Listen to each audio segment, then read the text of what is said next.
میری طبیعت خراب ہے، جب سے شادی ہوئی ہے گھر میں پریشانی ہے، جھگڑے ہیں، حالانکہ تلاوت بھی کرتی ہوں، وضو میں بھی رہتی ہوں، گھر میں زیادہ لوگ بھی نہیں ہیں۔ یہ تم زیادہ نیکی کرتی ہو نا، اسی لیے جھگڑے ہیں۔ تم تو بن گئی نا مولوانی، تو خاوند بیچارہ کیا کرے؟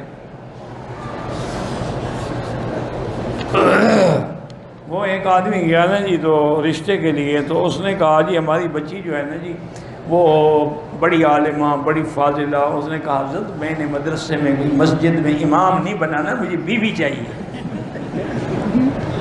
تم بھی بیوی بن کے رہو، زیادہ زیادہ تہجدیں نہ پڑھو، نفل پڑھنے کی کوئی ضرورت، میک اپ شیک اپ شنگار کر کے اپنے خاوند کو خوش رکھو، کوئی جھگڑا نہیں ہوگا۔ ہم سب مرد خواہ نمازی ہیں، لیکن ہماری خواتین آپس میں زیادہ لڑائی جھگڑا کرتی ہیں، تو شیطان لڑاتا ہے۔ اس کے لیے حل یہی ہے کہ آخری صورتیں جو ہے نا وہ پڑھ کے دم کیا کرو، پڑھ کے پانی پہ دم کر دیا کرو، تاکہ سب اسی پانی کو پیتے رہیں۔